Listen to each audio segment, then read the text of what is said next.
and welcome to the Always Wolves podcast. We've got our regular co-hosts. We've got Paul, we've got Jason, and we've got Manny. How you doing, guys? Good. Have you and Manny made up? We have made up, yes, we have made up. I've got my boxing gloves. If you don't know what we mean, watch the last extra time at the end. It was hilarious. But we are delighted to be joined today by Sky's one and only Johnny Phillips. Welcome to make your debut, Johnny. Yeah, thanks, Dave. Nice to see everyone. Good to be here. It absolutely is. And we've got loads of questions as well at the end of this podcast for Johnny directly. And I'm sure you're going to have a lot of opinions on some of the subjects that we're going to cover today. We're going to be covering Lopetegui So Far. We're going to be looking at the Wolves' defence, having a bit of an analysis. And as a lot of fans have been talking about, playing out from the back. Obviously, we've got to touch on the January transfer window, the club's long-term strategy, the atmosphere at Molineux, which seems to have been a lot of fans talking about at the moment, and of course we've got to look at the refereeing at the moment as well, and then we've got Q&A with Johnny at the end. So we're going to kick off with Lopetegui So Far. We'll go with you first, Johnny. Thanks very much for coming on the show. Before we get started, can we tell everyone about an event that you've got coming up shortly? Oh, that's a nice early plug. Whoa, that's it. Yeah, I've got a Wolves Icons night with some stars of the 70s, John Richards, Kenny Hibbert and Steve Daly. We're doing that on the 7th of February at Telford. Tickets are selling really well, but there are still a few left if you want to get along to that on the Tuesday night, 7th of February. And how can people get the tickets? So if they go on telfordtheatre.com and look it up, it's the Oaken Gates Theatre, the Place Theatre in Telford, and you can Google it. A simple Google search and you'll find it. It's called Wolves Icons. And you're hosting the event. And I'm hosting the event, and it should be good fun. We've got lots of nice new footage and some good archive, and it should be a good night. Brilliant. Well, make sure you get onto that, and we'll just remind everyone before we get to the end of the show. So on to Lopetegui So Far. We're going to kick off left to right, Manny. Let's go with you. What are your thoughts? I think quite clearly he's made changes. I just think there's a bit more structure to the side, and we've seen the proof is in the results. The important matches, especially the Everton and the West Ham games, which were like huge games with teams who were struggling around us, and he's somehow managed to win both of those games. Massive win, that 8-0 goal at Everton. How big that goal is right now, and massive. Pretty much that was his first Premier League game. That was, I'll tell you what. I was literally stood on the chair, waving my scarf around for 10 minutes after that. That was before kick-off. Absolutely fantastic. Now, so that set him up on the right track. It's a bit unfortunate that we've had Liverpool twice, we've had Man City, we've had absolute flying Manchester United. So he's had to face some real tough games. So if you take those to one side and then you look at the ones that we should have got points out of, we've won both of them. We went to Villa away and arguably performed better than we've performed for a couple of seasons. The first half football was just brilliant to see. So he's obviously got players buying into his ideas. It'll take a bit of time, and I think he probably is just concentrating on staying up. I don't think he's got any visions of like flying up the league. He just wants to stay up. The other thing I have to say is players have come in. Players have suddenly come in at the start of a window. When have you ever known that with Wolves on the January transfer window? We've usually gone to the last day thinking, where are the signings? And we've bought 4 in. And it seems like they're players that he is selecting, which is we're going to come on a big thing as well. So we're going to come on to good impression. 7 points he's took. We only had 10, so he's nearly doubled our total. And we're at the bottom 3, Johnny. Yeah, I mean, I agree with a lot of what Manny said there. I think on the pitch, in the actual games, I think he's slightly more proactive than Bruno Lage, who I always found reactionary on his substitutions. I think Lopetegui is prepared to move things around a bit more quickly. And sort of try and always seize control of the situation rather than to react to a failing or react to another team. I think he's quite proactive. I like that about him. I also think the players have bought into him. I think they had to really. I didn't think they had much choice. I think the players have clearly become disillusioned under Bruno Lage, and I think Lopetegui has been a sort of galvanising force. He carries a lot of gravitas. He's certainly got a presence on the training ground, and he's brought a huge coaching staff and backroom team with him. And I think that has certainly improved the mood around the place. 7 points, I think that's absolutely fine. You could argue that the Villa performance was better than when we won there at 3-2, much better. So unlucky in that sense. Won the crucial games, as Manny said, the Everton one and the West Ham one. I don't really think supporters could expect too much more than that. So Paul, do you concur with that? I think the positives far outweigh any slight drawbacks. That, you know, he's already taken us out of the bottom three, which is his main remit. I mean, cast your mind back before Christmas, the table did not look good, did it? Going into Christmas, we were bottom of the league. That win against Everton straight away has given us a bit of a platform, and I think that mini league that's starting to develop from kind of like from below Villa, from below Palace, we're near the top of that table since the league's restarted after the World Cup.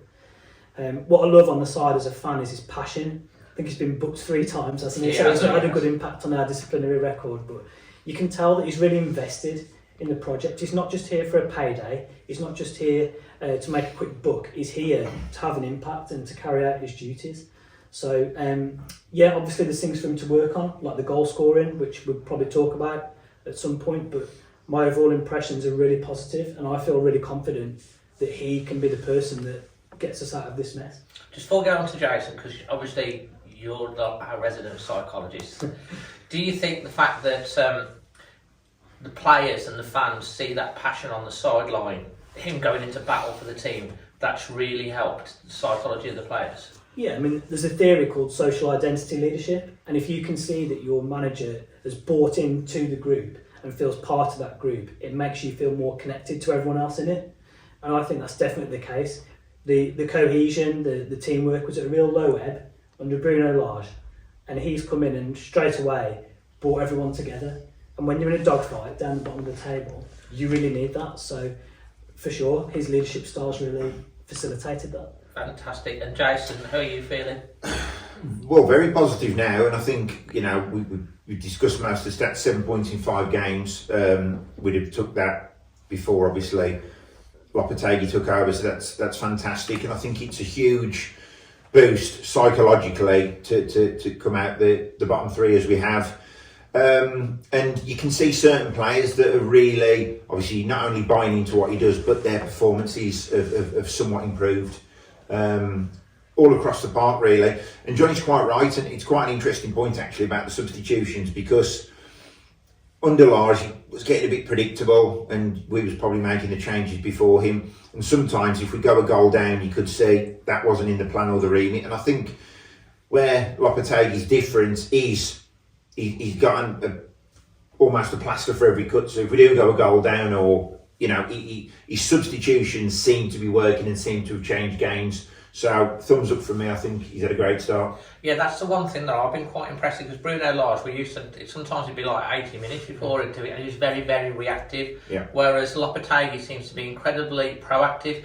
And the other thing as well, I mean, at the start of the season, Johnny, just to finish this bit, the Wolves bench, you looked at the Wolves bench and it was threadbare. Now you look at the bench and you're starting to think that we've got options. Yeah, absolutely. And in defence of Lage, you never really, out of all the managers since sort of Nuno's time, the 3 of them, he was the one that probably had the weakest squad affected by injuries. So there wasn't a lot he could do about that. And Lopetegui's come in. A big part of Lopetegui's signing in the first place was assurances on the transfers. So that's hand in hand. It's not that they've suddenly given him a load of money. He was basically, he wouldn't have come. unless you're back. Absolutely, he wouldn't have come. He had a list which he presented to Matt Hobbs, the sporting director, of players he wanted. I don't know how many on that list he's got. I don't know whether the names have correlated with who's come in, but certainly the players are coming in, and it's down to him.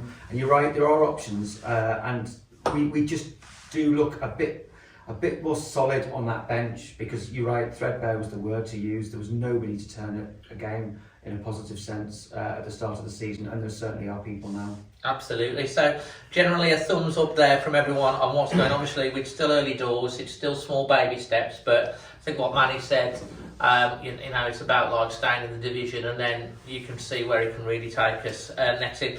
One that's got put on here, I know this is a lot of fans get really, really frustrated with this, and that's the looking at the defence, I know we've brought in Dawson, but the playing out from the back. We'll go with you first on this one, Jason, because I know you've got views on it. Yeah. Starting with Dawson, I think that's a very astute signing by the club on the basis that not only is an experienced defender and he knows the league very well, he also gets forward and attacks well. He's got a fantastic goal scoring record for a centre half, and I think that's what we've missed defensively. Where we can get someone up like Dawson and he can pop up with a few goals this season. And equally, he's not afraid to put his head in at the back. He's an old traditional centre half, and I think that And yeah, I've got my Isle of Conakry t-shirt on. Now, how have you got it on? Because I'm no, really I haven't. No, I've got it on. It doesn't fit anymore. But on a serious note, with Cody, I think at the start of the season, under Lage, we did miss him. Now it's completely different. The defence does look more galvanised. Collins is getting better game by game. I think there maybe lacked a little bit of leadership. It's a young defence, and I think we'll get that out of Dawson. I am thinking now the defence does look better, and I've got more confidence in Dawson. With regards to playing out from the back, I understand that's the way football's going. I understand why they do it, but sometimes you've got to look at the mistakes Sarr made against City, and it's pretty unforgivable, really, because that's a simple pass which under no pressure it all didn't work out. They scored, and you can't listen. If you make a mistake against Man City, you're going to get punished. If you make a mistake against 80% of the Premier League clubs, you're going to get punished. I think a lot of us, our hearts are in our mouth, but I think it's equally down to the personnel that are doing it. So I think, listen, and I mentioned this on the podcast the other night.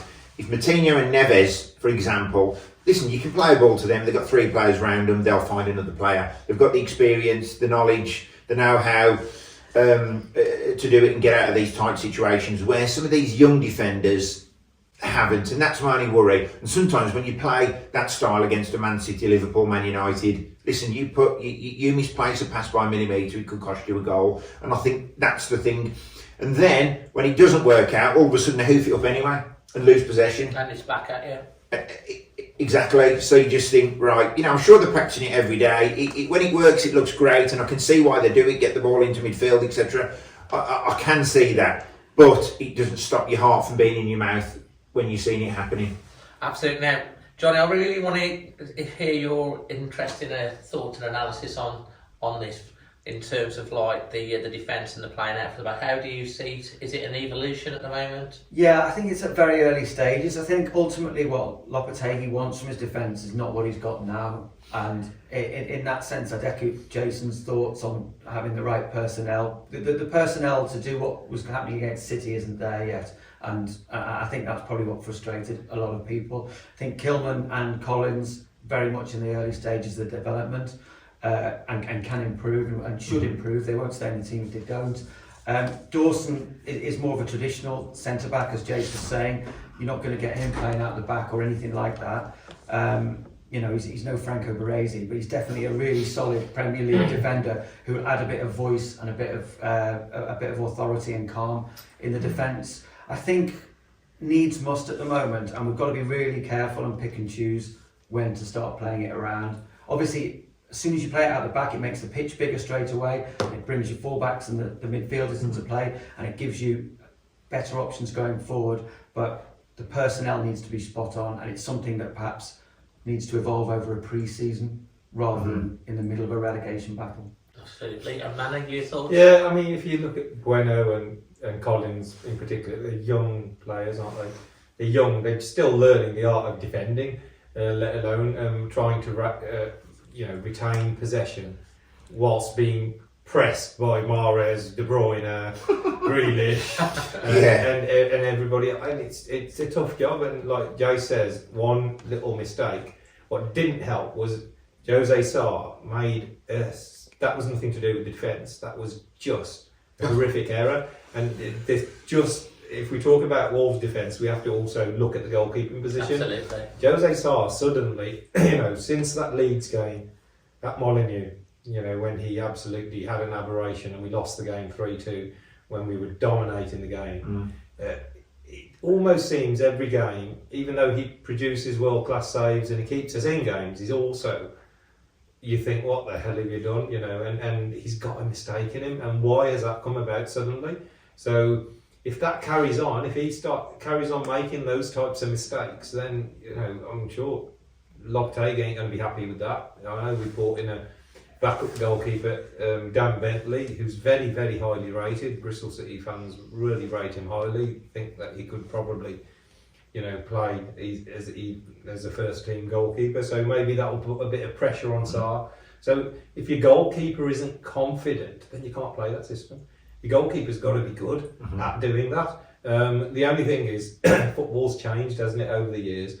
When you had 2 men up front and 2 wingers, you had more channels to aim at. When you've got a lone centre forward, it's no good lumping the ball to a lone centre forward who generally doesn't play in the air anymore anyway. So we haven't got that type of player to lump the ball to, so you can understand why they do it, because retaining possession, you do retain possession more when you do it. But against sides like City and Liverpool who press you so high, you've got to have the other option as well. You've got to mix it up, haven't you? It's a bit like, when we talk about corners, don't we? Short corner, long corner. You've got to mix it up. You can't just do one all the time and keep flogging it if it's not working.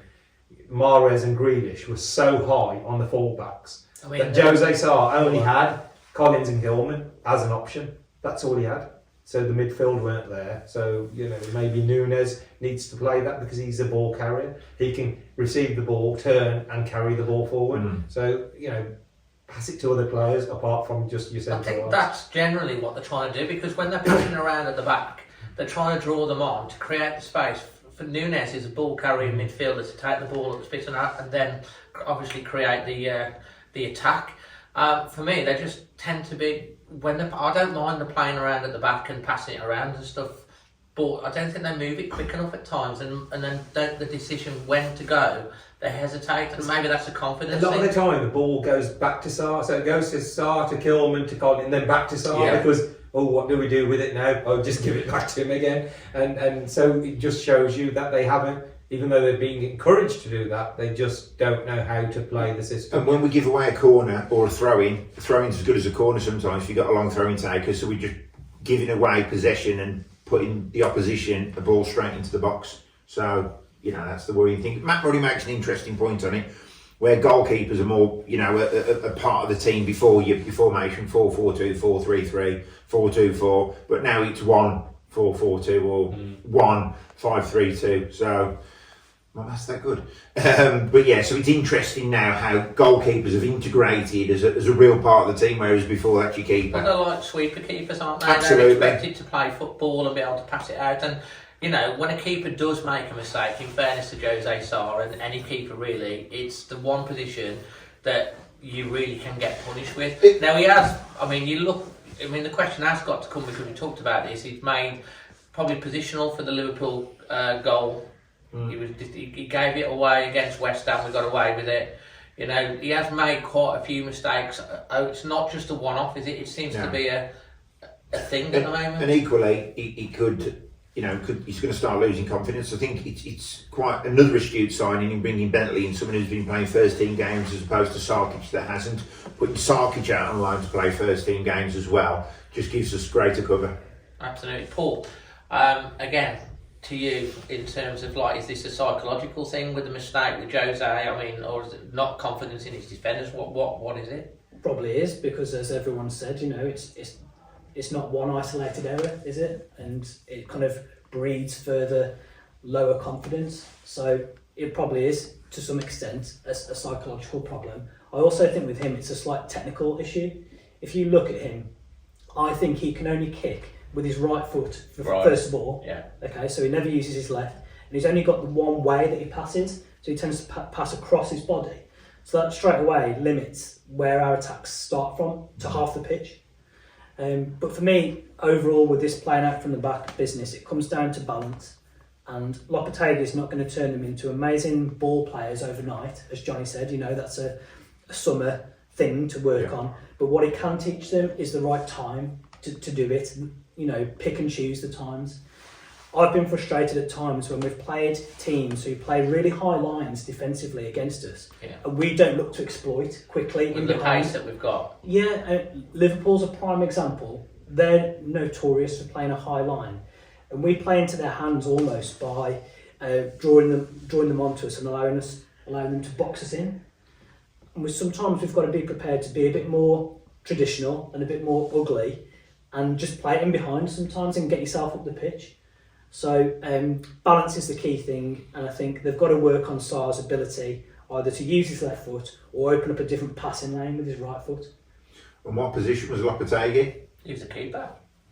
So that's surely an advantage in the development of Sarr as well. Well, I think so. And then obviously the signing of, we're going to move on to the January transfer window, and it brings us on quite nicely because Dan Bentley signed yesterday from Bristol City. He's got over 400 league games under his belt. He's worked his all the way up from League 2, League 1, Championship. Apparently he's a good penalty stopper as well. He's saved 13 penalties. He's saved 2 in a playoff final for, I think it was Southend against Wickham.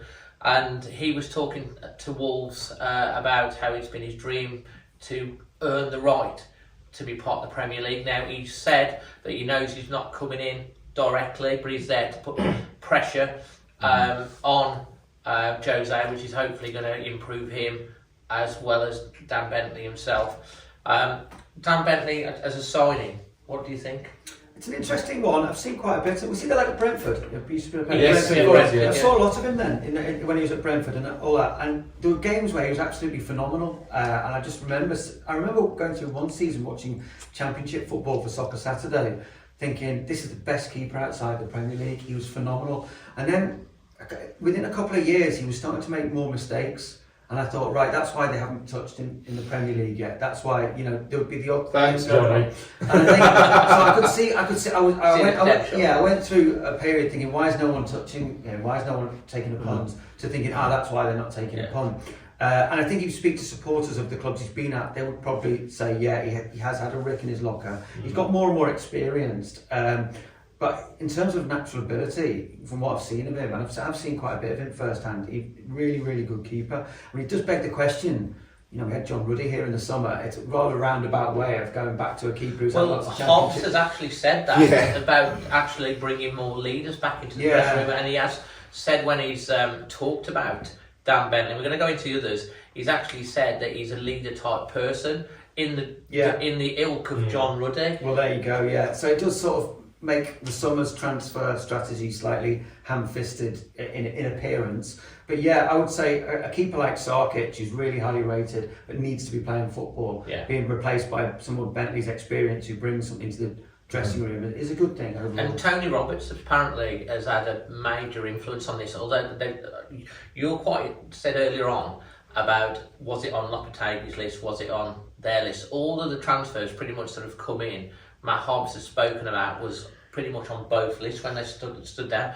But this one, Tony Roberts has been following him for about 5 or 6 years and wanted him at Swansea as well, so he's had a big say in that. Yeah, no, I'd agree with that. I mean, and Tony Roberts will certainly know the keepers that are out there. I mean, the goalkeeping coaches are really on top of that, and they know every keeper that's everywhere. Going back to the point about with every signing so far, there seems to be either Hobbs or Lopetegui's side saying, he was on both our lists, sort of thing. It's very, I think, maybe there's a slight PR exercise going on to make it look like that everyone's singing from the same hymn sheet, which is great, and I suppose they have to, because it wasn't so long ago, and I remember it vividly, there was a huge amount of criticism for Scott Sellers, for Jeff Shee, and the transfer strategy over the summer. There was a real, the club were coming in for a lot of flack, despite having a history under Fosun of spending good money. So I wonder if they're slightly going the other way now and just trying to put this great big PR offensive out there, sort of saying, it's joined up thinking, unbelievably, everyone Lopetegui wants, so does Matt Hobbs. And I doubt it's like that, but certainly, you take them on the value for what they're saying. Absolutely. Paul, what stands out for you so far in this January window? I've been really impressed with Mario Lemina, actually. I thought he made a big difference when he came on against West Ham. Lots of ball recoveries, but also quite progressive with his passing.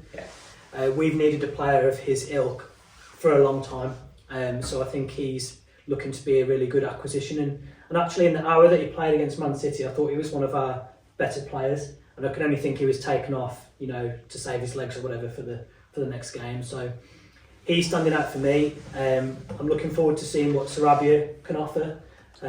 His Portuguese, my Portuguese friends talk about him very highly from his spell at Sporting Lisbon last season, and the stats bear that out. Wow, 21 goals, 10 assists, something like that, wasn't it? We all know what our problem is, and hopefully he can go some way to addressing that. And against Man City, although he didn't quite have that end product, he was in a good position for a header, and he was looking to come in and affect things on his left foot from that right hand side. So I'll be very surprised if he doesn't start. One of the things that he's actually said as well in his interview, that he likes to be in and around the penalty area. You know, he's not an out-and-out striker as such, but he likes to create and score goals. And I think we saw a sign of that, like you said, at the Man City game. We have. I mean, we've got some really good technical players, but what we need is players that can hurt other teams and actually have an impact. And hopefully, and for the fee that we've got him for as well, it's real like low risk transfer. So I'm excited to see what he can bring, and I've been impressed by Lemina's early appearances. Fantastic. Manny, over to you, your thoughts? Sratergy and Dawson cost us £8 million between the two. It's unreal, isn't it? It's, considering, Guedes, 30 odd million. Silva last year, was it a year before that, 35 million. Some of the money we've really just almost thrown away. Let's be honest, we have thrown it away. Silva might come good, but we have that £70 million there. So £8 million, you're getting two players, and straight away, Sratergy for me, he was in the box. He was in the box. He wasn't just a winger. He was in the box, and he actually talked in his interview about getting closer to the penalty area. Which is something. If you want to score, you've got to be in the penalty area. Wow, what a eureka moment! Imagine our forwards thinking that. And he showed it. He got in for that cross came in, and he was the one darting to the near post to try and get a header in. In that first half, none of our forwards got anywhere near the penalty area. So I'm really looking forward to seeing him. I hope Lopetegui seems to have put his faith in Hwang, Jimenez and Traore for a few games now, and bar the odd goal from Raul, it doesn't look like it's working. So Pedence has to start. He scored nearly half our goals, and Sratergy, the new signing, has to start. We've lost Boubacar Traore, so Lemina coming in. About that a lot. Yeah, he's a good player, but Lemina coming in, who can tackle, get about, and win the ball. That's a really good signing as well. So it seems like they're making signings that it's not all about going to the big leagues or the big teams and just buying the best players for lots and lots of money. They literally, and those three players, Lemina, Sratergy, and Dawson. And Dawson probably could be our best signing, because the situation we're in, when you look at where we're in, and we're in the mire, and we're bottom of the league, you need proven experience, know-how, get around the young players, G them up. And he mentioned the Conor Cody word, but that's what he's our Conor Cody replacement, isn't he? Let's be honest. Bit like the goalkeeper's our Ruddy replacement. Yeah, he is. Yeah, I mean, let's be honest. I mean, that transfer strategy was. A lot of leaders went, a lot of experienced players, Donker, Bowley, Sois, Ruddy, Cody. They got rid of a lot of experienced players, and now it seems like let's bring some in again. Yeah. So you can't blame Lopetegui, because he wasn't there back then when those decisions were made, but he has quickly realised we need more experience. Even Lemina, he's been in the Premier League before, and so far so good, but it can't end here, because we need somebody to put the ball in the back of the net. Absolutely. Now, interesting that you say on Dawson, because obviously I did when it was announced, I always do a video on the new players, and so many West Ham fans commented on that. Some in tears, gutted, look after, and they call him Ballon Dawson, apparently, over in West Ham. We'll be calling him Les Dawson next week. He went to West Ham, and they were like, who? And over the last 2 or 3 years, most West fans say he's been their best and most consistent player, and they've wished him well. Yeah. But they are gutted, so that says a lot about the guy. Jason. I think Johnny's spot on. When Lopetegui took the job, or initially when he first turned us down, and obviously there was a story about his father. I don't think in the first meeting he was given those assurances, and I think he made it quite clear then to the club that he needed investment. He knew which players he wanted, and to get a manager of Lopetegui's reputation, they've invested, and I think it's been a good window. We've got the experience of Dawson, the experience of Sratergy as well. I mean, I think he's 31. 30. So 30. So once again, very experienced Same player. age when Moutinho came. Well, Same sort of thing.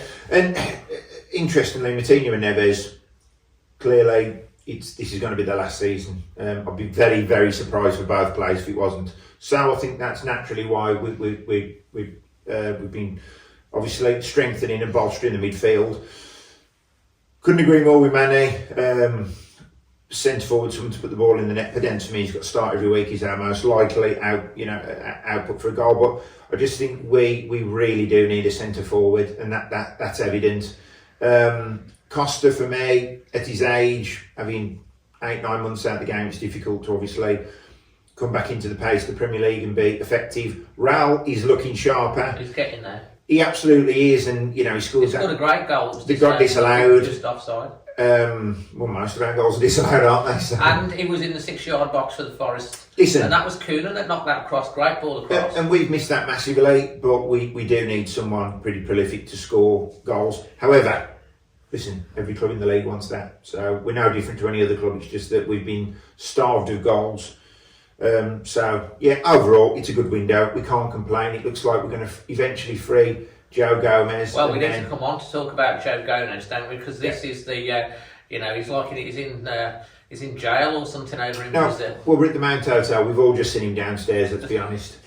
We haven't. He's very highly rated, isn't he? Wolves have put in the offer. Leon's coming from up the anchor. They've sent every single ambassador that they can to try and persuade him. He seems to be putting cryptic clues out. Napoleon's been here and everything. Free me. Wolves apparently are now considering just going up, but obviously they don't want to necessarily, but because they've already made an offer. But I guess we'll find out in the next few days whether that happens. But I think it's swinging back towards Wolves. Flamengo, I hope I've said that right. They want. I think they're expecting him to go. But he's very highly rated, and he's also seen as a Neves replacement long term, isn't he? Because he's young, and we know, and these midfielders that are coming in, obviously there's going to be people going out in the summer, probably like you say, the likes of Neves, Moutinho, and stuff like that. There is a bit of an evolution going on. What are your thoughts on the Joe Gomez? You heard anything more yourself? No, I haven't heard anything on the player in particular. I know that South America is an area that we've been looking to expand into for some time. Matt Hobbs spent a lot of time there last year in 2022, doing a lot of trips over to South America, and I think Wolves were actively trying to broaden their horizons in the transfer market and become less reliant on George Mendes and his sort of pool of players. So it would fit in with that. As for the player himself, I don't know much about him. I'll be brutally honest with you, or how likely it is that he can that Wolves can bring him over He here. can be freed. Yeah, he's almost.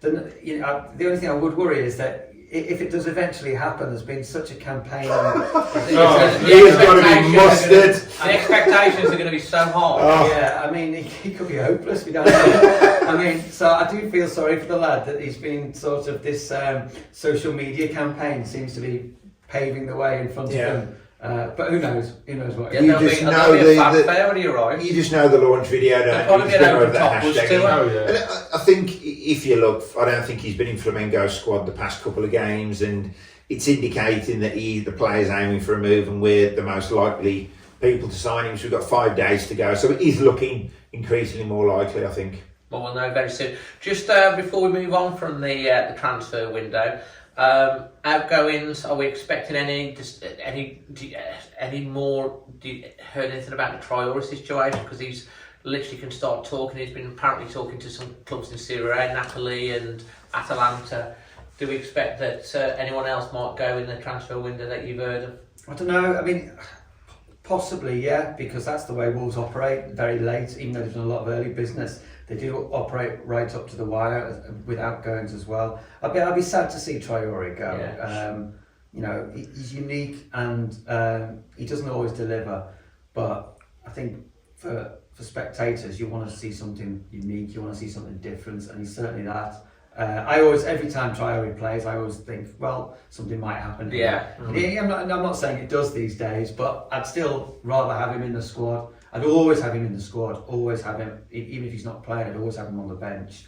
I think if he goes, you know, we'll probably look back and think we had some great moments with him, but he Not enough. Possibly not enough. I'd love him to, you know, fulfil what's there. I'd love him to unlock something. Well, Lopetegui seems to like him. Yeah. You know, and Wolves apparently have offered this contract and he's still not signed this contract. And it's sort of dragging on, so I guess we'll find out. I mean, it wouldn't surprise me if he ends up, someone comes in with an offer, he might go. I personally think we've saw the best of him, and I do, because we're all hoping to see that world beater, which evidently I think he played his best football under Nuno, and I think if anyone can get the best out of him, it's Lopetegui with the Spanish link, etc. But for me, maybe we should have cashed in when he was being touted around for 50-60 million quid, because we made an absolute mess of that Barcelona deal. Let's be honest. But on that as well, though, we seem to have learned from it, because we weren't paid any of his we didn't ask for a contribution for his wages, did we? But Guedes signalled his intention that he didn't want to be here. Yeah. We've got rid of him quickly, and Benfica are paying all of his wages. Yeah. Who's Guedes' his agent? Not sure. That'll explain the fee. Also with Fabio Silva as well, we've managed to get a little fee, I think, for him because he broken his loan contract. Did Anderlecht chatting to manager or something like that, and he's just fell? I think they've just been not doing very well. He started off like a steam train. PSV are paying his wages and Keanu Hoover's wages, even though they've terminated the loan agreement. So we seem to have toughened up our stance with some of the outgoings, which pleases us as fans, because there was uproar about that Traoré deal to Barcelona. Down in with the Barcelona, so and then they just basically had him, and then he's back again. This is the reason why I get a little bit frustrated with Traoré. They let him go. They followed what he wanted to do, go back home to go to Barcelona. It didn't work out. At that point, for me, you should have signed a new contract, because they helped, and that frustrates me a little bit. But I'm like with you, Johnny. We had this debate on the way to the match against City, and you're like, oh, Traoré. I was like, well, today, did it twice before? And I'm like that. You go, don't you think? And then at the end, I think at best, under Lopetegui and the way Lopetegui plays, he's a 15-minute impact sub. Yeah. I don't think there's much more. Literally, Lopetegui held his hands up. He picked the wrong lineup. He said, that setup was wrong. Those three players from the start were wrong, and he changed all three at half time. He just made it. That's the biggest admission, isn't it, that I've got it wrong? I think these games with Traoré, where we do believe he's going to be that world beater, that's few and far between 2 or 3 times a season, but he can turn a game on its head. He can surprise us all. But I just think we've seen the best out of him.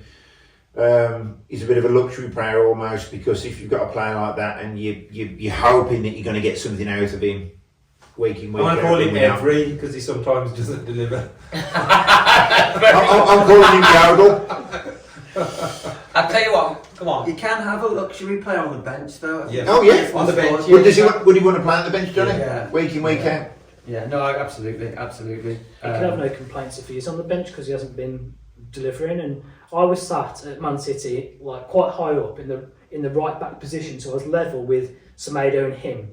There were so many times during the match where he hid when Semedo had the ball, where he could have offered out wide or short or over the top, and he didn't make any run. You know what? I have to say about Traoré's makeup, because he's really bulky and he's big.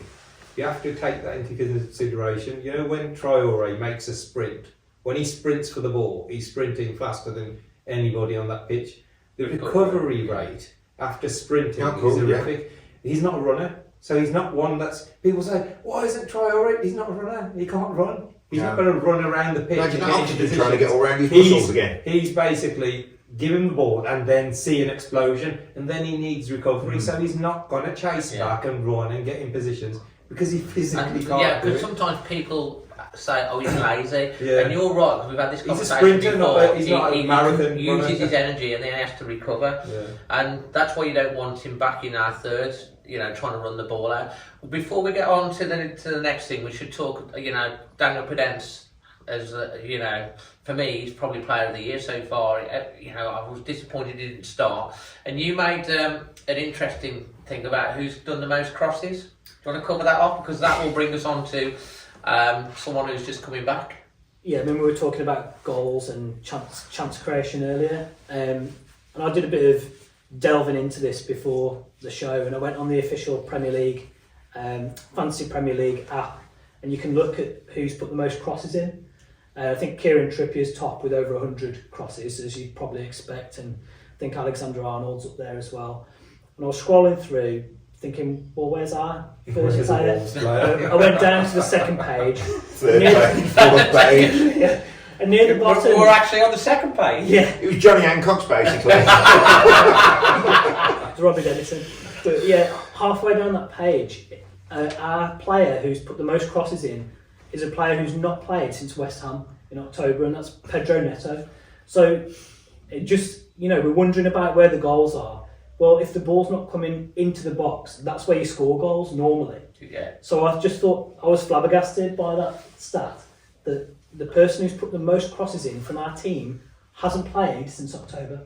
And Podence, who we talked about, put I think an Instagram story out yesterday, and Pedro Neto was with the group and stuff, so he's getting close. So he's almost going to be like a brand new signing when he comes in as well. And so how far? Do you know? 2, 3, 4 weeks max. Hopefully it's February, but I hope that Lopetegui uses him in a different way to what Lage wanted. He put him on the wrong side, didn't he? Yes. I want to see him out on the left, where he was playing so well under Nuno, running at his fullback. That's his strength. Lage wasn't getting the best out of him, so hopefully, like you say, he could be like the old cliche, like a new signing. Absolutely. Right, well, we're going to go on to the next one. It was something that you sent on for the agenda, which I think is quite an interesting one, and that's the club's long-term strategy. What are your thoughts on that? I just think it's been an interesting season, because if you go back to the summer, there were a lot of noises being made about how Wolves were going to be self-sustaining, and it was going to be, they were reining in the sort of the spending, and they were trying to generate their own income. And then all of a sudden, as the summer ended, there was a huge outlay on players, and then we've had a change of manager and a huge outlay on him and his coaching staff, and more of an outlay on players. And I just think it's fascinating the way the way that's changed, or the messaging has changed and turned around. And seeing where the club are going. We are, as we sit here now, if you think back to it, so although we're continuing to spend money, we are as far away from the top as we've ever been in the Premier League under Fosun. I remember, and he probably wishes he hadn't said this, but I remember Jeff Shee saying, he wants to challenge up at the very top, or I want to be compared to City eventually, and all the rest of it. And we're a long, long way away from that. Nuno sort of touched the ceiling that you have to sort of break through to get into the top 4, but never really threatened it. And we're miles away from the best under Nuno, but we're continuing to spend money, and we're continuing to invest. So it makes me think, well, Fosun are 100% invested in the club, but the long-term strategy, is it still the same, or are they going to have to temper that, realising that breaking into that top bracket is just nigh on impossible? It requires probably a lot more money than there has been talk about other investors, and I think that will happen. And I think Fosun are very open to investment. I think that they've been having meetings with Middle Eastern backers, potential investors, and I think they're incredibly open to that sort of thing. And I know away from the pitch, on the non-football side of it, they've had investment from Peak Six in America, and other groups involved with esports and other elements of it. I know that's a completely different thing from investing on the pitch, but I'm just fascinated in where the club's long-term strategy is when we've had this sort of bumpy road within the Premier League in the last couple of years. Absolutely. Manny? Something has suddenly changed, hasn't it? Let's be honest, because it was pretty clear after watching these Ask Wolves interviews as well over the summer.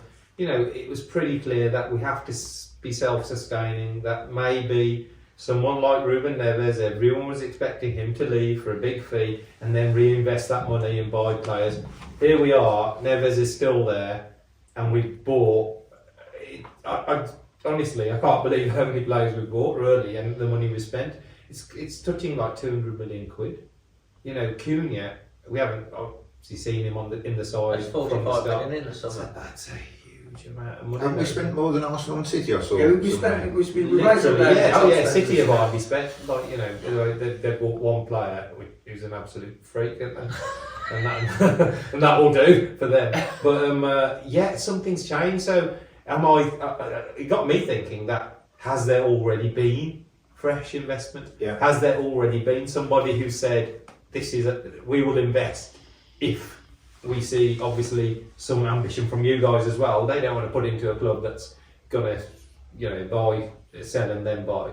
And it seems like something has happened, and obviously Wolves haven't made any announcements or anything, but I'm pretty sure already there's fresh investment. But remember, that's what Fosun are, an investment company. They will always look for capital. They will always talk to people. They will always grow themselves by not using their own money.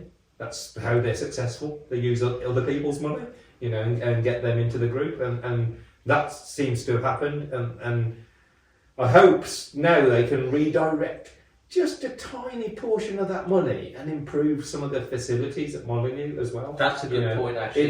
Because if we fail on the pitch now, you can't say it's down to the lack of investment.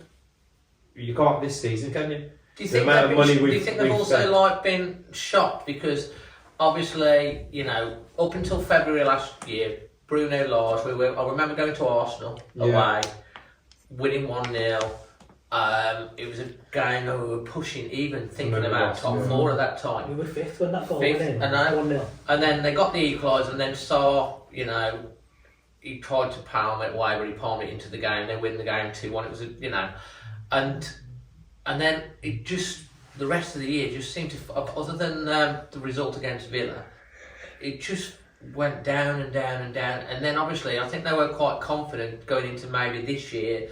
Okay, reset. There's a lot of arguments like what you said about Bruno Lage. You know, he had a lot of injuries. It sort of bought him extra time. And then they've made all the changes in the summer, and we've had such a bad start. And it's like, if you get relegated out of the Premier League, all that investment that they've put in up to this point, it's back to square one again.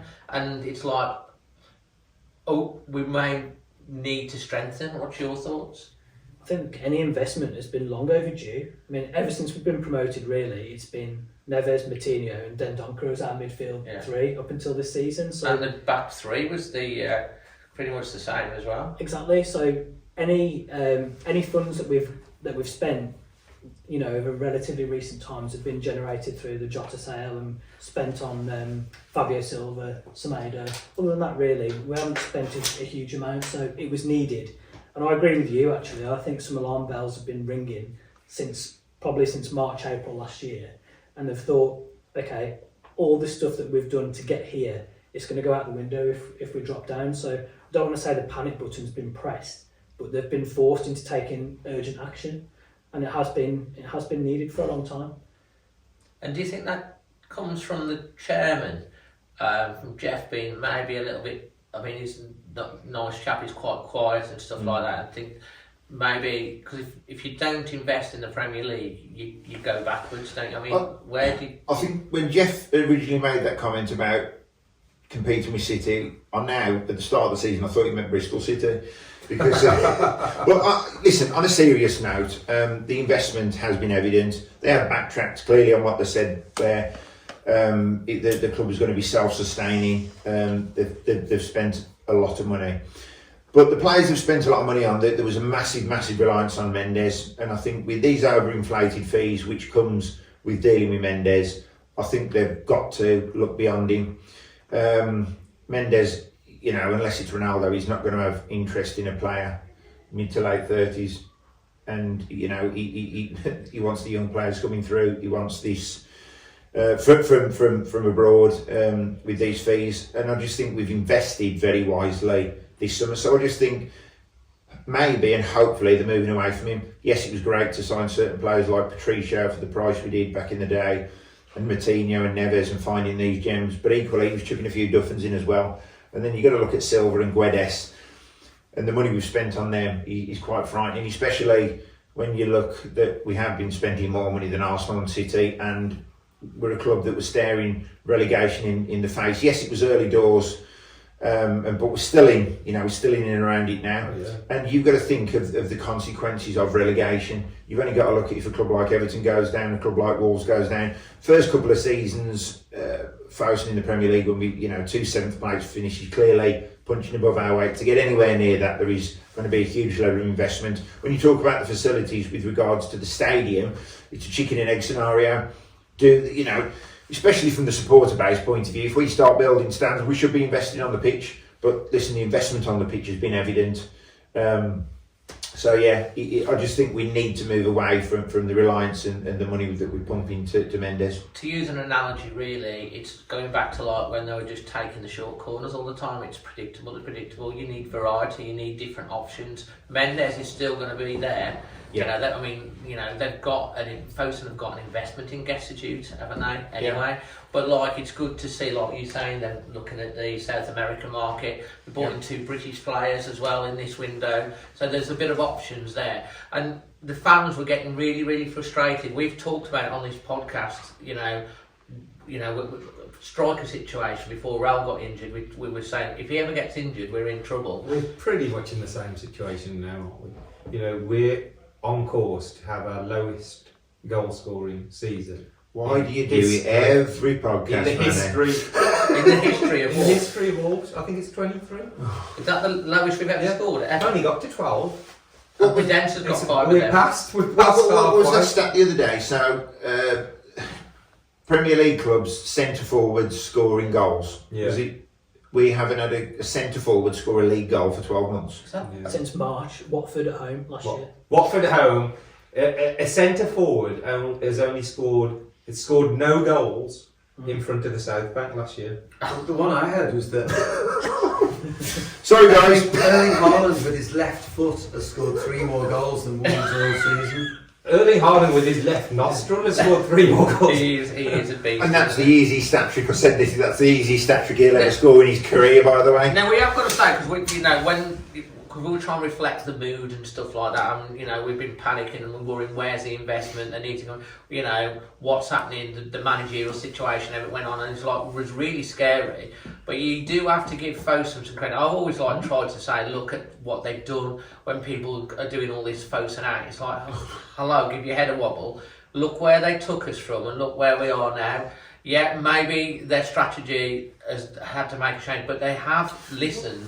And they've gone to Lopetegui and they are backing the manager and they are investing the funds. So as you rightly said, they're still very invested hugely. And I've said there's not a queue of billionaires waiting to buy Premier League clubs, and Everton are going to, they've just gone up for sale, haven't they? And they're probably expecting someone to pump 300-400 million into a club. It's not going to happen. And there isn't this steady flow of billionaires. So these Fosun out people, you have got to be very, very careful what you wish for. Yeah. And they do seem to listen. I think these Ask Wolves that Johnny does, Johnny's been a part of, I think they do show transparency just because they're not coming out. How many clubs have done that? But just because they're not coming out every week, and social media is a different world now to as it was 6 or 7 years ago, where the club would be putting a lot more information out, and now they don't, it's a done deal, but it comes out then through other channels. So I think Fosun, I think like Johnny, the point you made, there's this PR thing.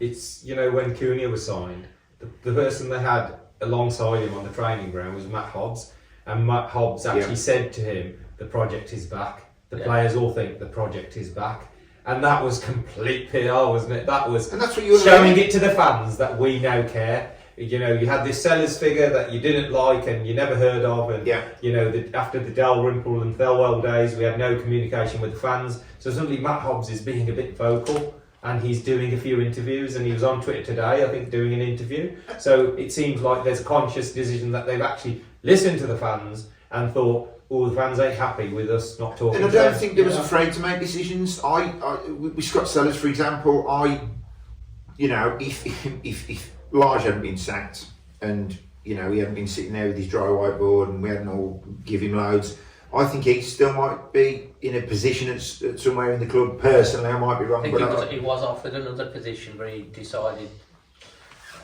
wanting to get out really, and it was. So I just think now that they aren't afraid of making a decision. I felt for Scott because he wasn't perhaps the overall responsibility that perhaps fans thought he had.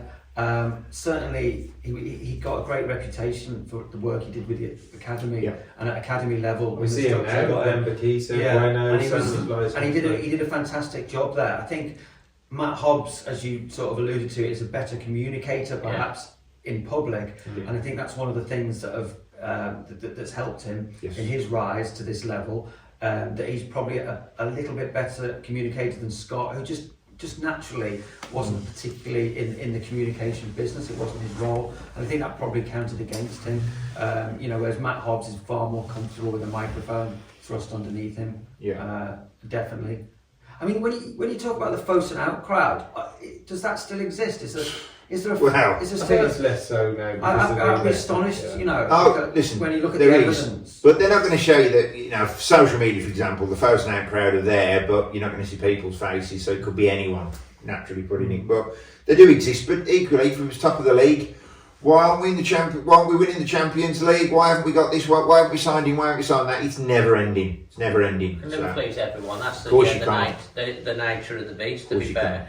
But I mean, that's quite an interesting one to talk to. Obviously, we'll have to see if there's any more changes at the top end of the in the boardroom for next season. But I think there will be. Yeah, I think there will. Johnny knows something. No, I'm just saying. I think. I mean, I have. Go on, there is it, Johnny. Who's coming in? I've heard Jeff might be moving. Yeah, moving. And we'll have a new chairman who might be having something to do with grasshoppers on that, maybe. Anyway, we'll move on. You started a little bit of a thing, haven't you? What's this? Well, Johnny put out an article in the Express and Star, which is a fantastic article about the Molineux Atmosphere. It's a really good read, and as I say, Johnny does a column every week in the Express and Star.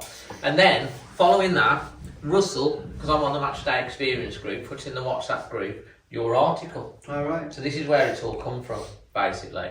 So we put it in the thing. It was a good article. It got put into the Matchday Experience group, and then obviously asking for feedback on regards to this, which is quite right because obviously it was a quite little debate on there. I think it was Kieran, who was, I think he said on the Matchday group, they put something on Twitter about the thing, and that's created a bit of thing. And then obviously it started a real discussion. I talked to Russell about this before, and he says, "Well, can you have it on the agenda?" Because they really, want to make the atmosphere at Molineux better. Where it's going wrong, what can they do to improve it? Where does it come from? We had a bit of a talk. That's when Manny came round my house the other day, we had a bit of a discussion.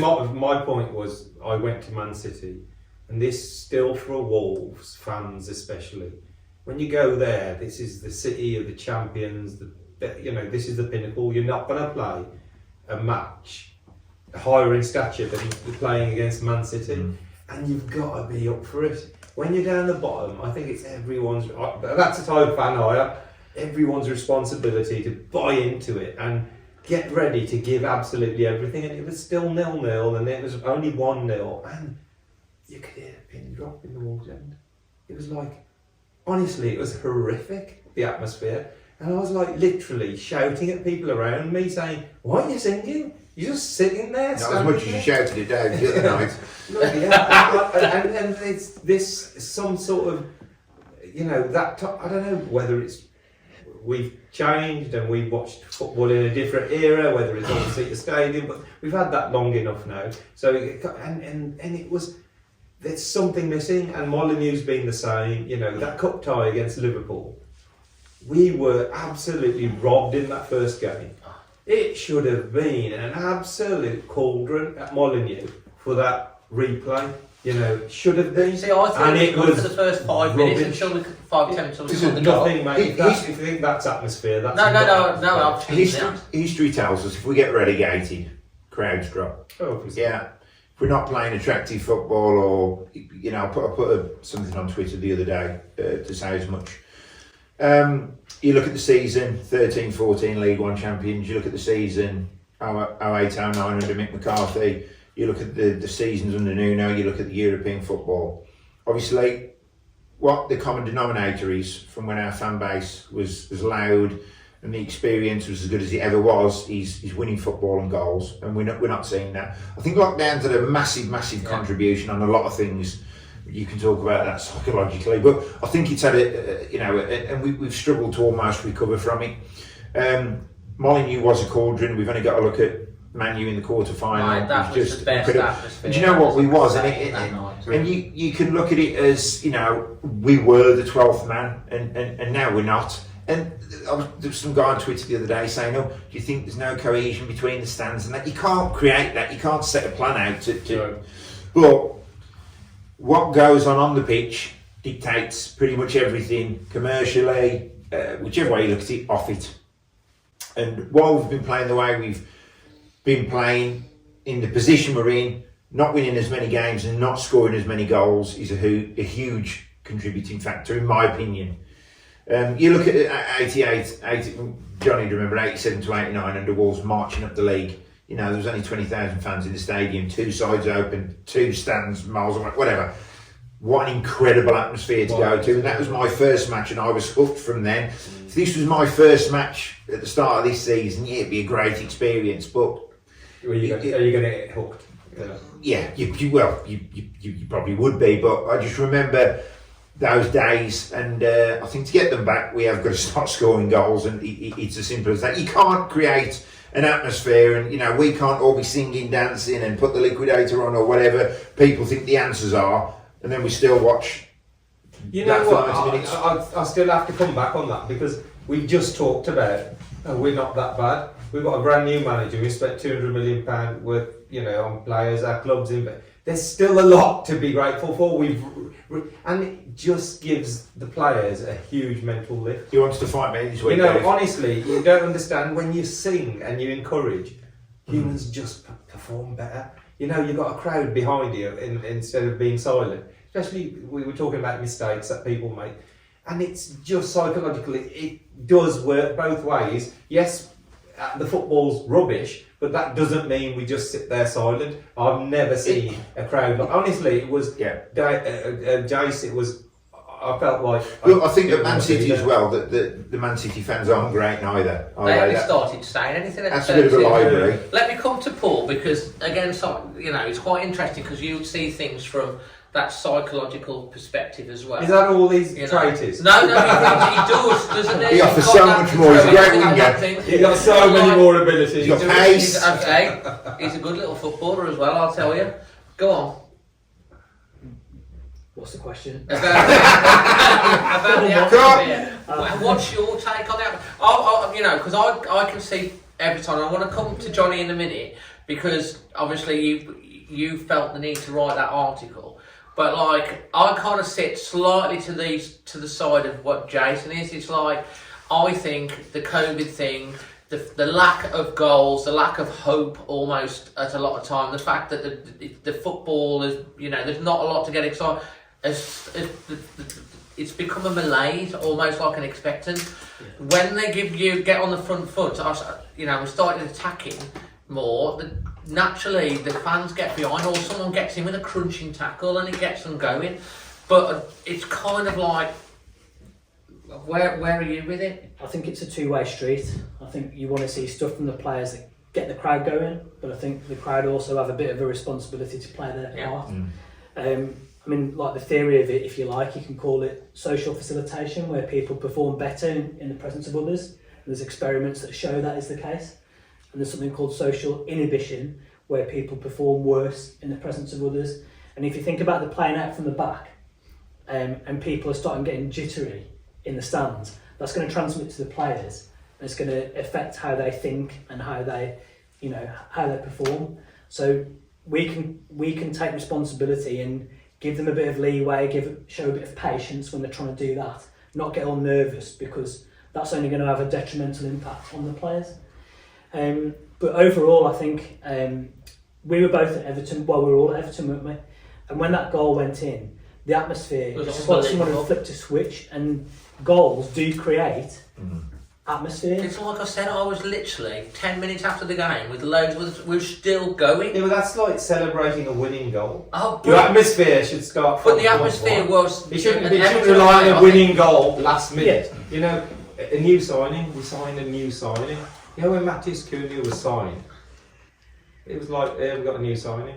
There was no euphoria. There was like we just But I spent think a record amount I think on a bloody signing. I think it gains momentum. I think once we do start winning, once we do start scoring goals, we get more excited. And I think it does. It can't just be one or the other. It can't just be, oh, let's go and do, let's all go and cheer a bit louder on a Saturday. I don't think that's I right. think we can. Johnny, this brings us up to like, obviously you felt, and it's a really good article, so I would say go and read it, to actually focus on that. And it has created this debate, which you must be obviously pleased about that people are talking about it. What moved you to actually start write that article last week? It was the thing that sort of inspired me to write it was the shock of that Liverpool game. I just couldn't believe after the sense of injustice from the first match, the fact that it was a night game, the fact that it was against big opposition, and the fact that they had a massive FA Cup allocation. The better the away allocation, the better the home atmosphere is.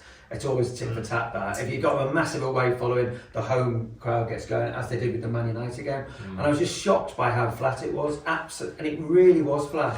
Now, to go back to what Jace says, winning changes everything. So, for argument's sake, if you say 80% of the atmosphere is down to winning, then you're looking at the other 20%, where can that be gained from? And I think there were some interesting things in that Liverpool match. I think the Wolves fans only got noisy when they were having a pop at the opposition, be that the ref or be that Liverpool. So they were singing about the bad refereeing and they were singing about Liverpool cheating. Well, for me, Wolves fans are always at their best singing about their own qualities, their own team. So that was a bit almost... is that a society thing, or is that the level of criticism that's coming out? And, that particular South Bank that day, it may not have had all the regulars in, I don't know, it was a cup game. But South Bank have been like that all season. Yeah, so I just thought, we're better than that. And then I think to the Nuno days when there was virtually a song for every player, several songs for him.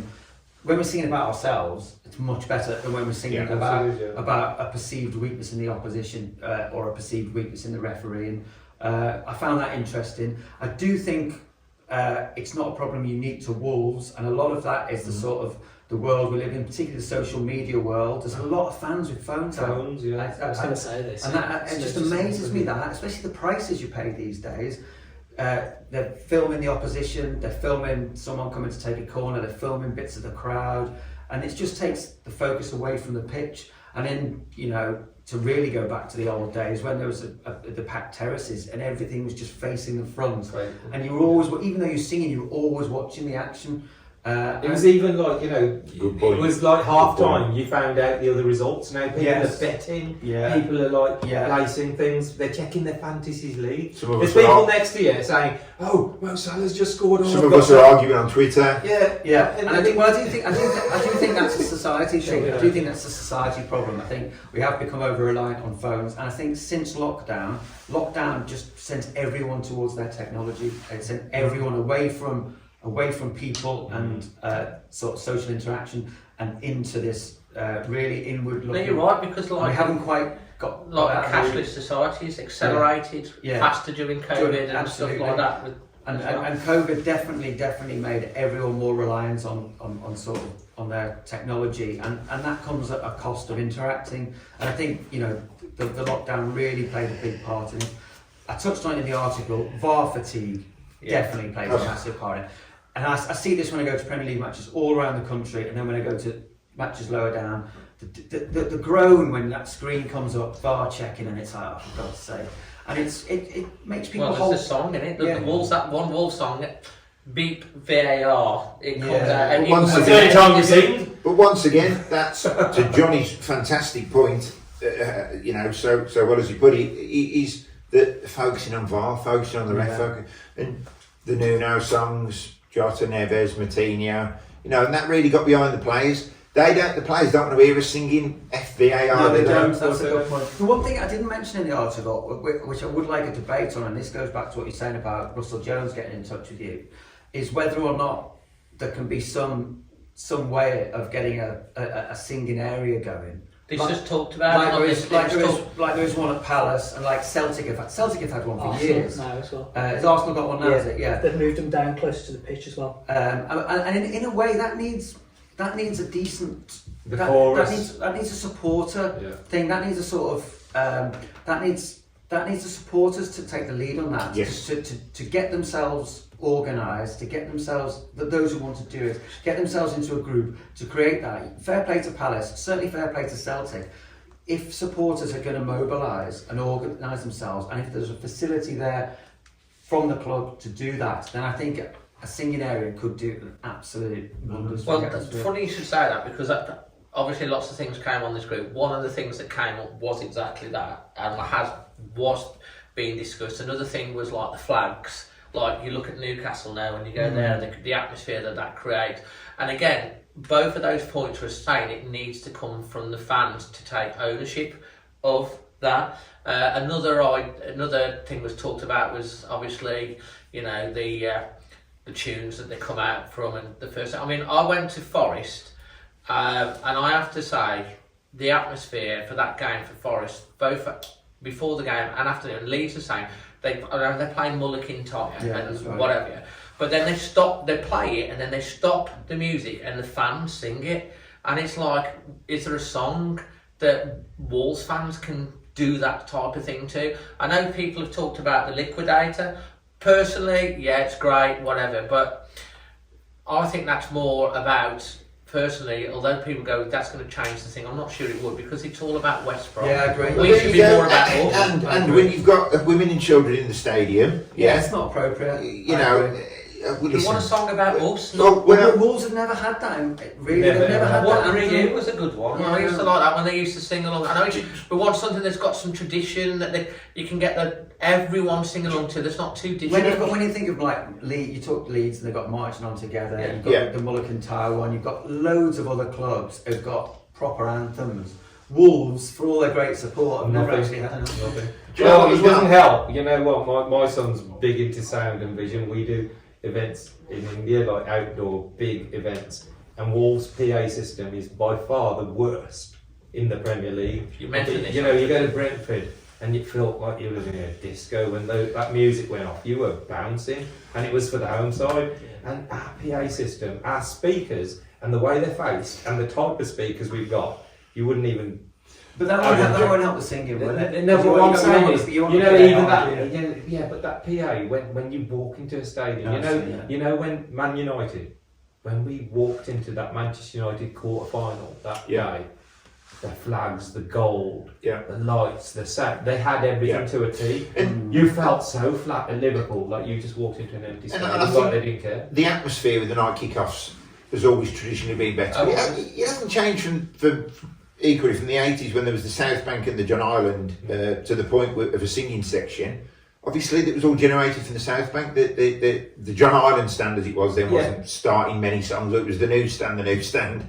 So, what I'd like to see, and would it create any greater atmosphere? Probably not, but just add to the Molineux being a cauldron, is inside more visually homage to our past. Obviously, I'm wearing my ex-players hat in as much as, you know, I help the Wolves All-Stars. And you look at some of the great praise in our cups. You go to Aston Villa, and there's references to Peter with the 82. I know they don't shut up about it. But I think maybe, you know, in certain areas, because it's just adverts, commercial revenue, I get it. But I think, you know, something, maybe a banner of some ex-players or from, you know, I just think it might help and make it just more of a cauldron. I think that's what it's got to be. This is what you just were saying about, like, and I think Wolves need an anthem that sort of like goes back to the history of the club, and everyone can associate with, everyone can get behind. And I do think you go to some of the other clubs and you see around the stadium references to the history and stuff. Banners that are permanently left up there. Another idea that came out, obviously the flag thing was good. Something we think, is there anything that is simpler? And one of the things that come about is to do with scarves, is getting somehow getting the fans to buy into getting the scarves, so when we come out they're all spinning the scarves, so it creates something different. Yeah. Like But they do that, you know, unique to us. when Palace and there's another club recently, when they do that to an anthem. Yeah. So it's the anthem that gets them going. Look, and the So visual. it's Could you like Like imagine Everton everyone Z spinning the cars, scarf? you know, they've got Yeah, their but own. those anthems are all traditionally linked to the club. It's really hard to just suddenly pick Of a course song it and is. just say, Well- this is our anthem from today. You know, historically we haven't got What about that. IO Silver Lining? I mean, not that we're decision making No, by any that stretch, is but- But there's only one. It's like hi, that's where you all sing. Yeah, you it's don't not sing all the way classic, through, is it? do you? No, I And know, everyone I know, else I has know, got I know. it. It's- They've just but- got to hark back to something like the Wonder of You or something like, or whatever it could be. Yeah. That has got some historical that we've played in the past that everyone from all generations can kind of go, that was our song, and we, you know, they used to sing along to it. We don't hear any I of was that. to go wondering, what's that?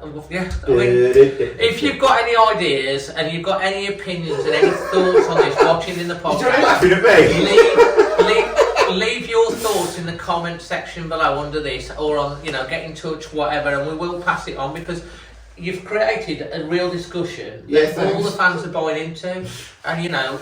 Sing that is the more, answer. just sing more, we can.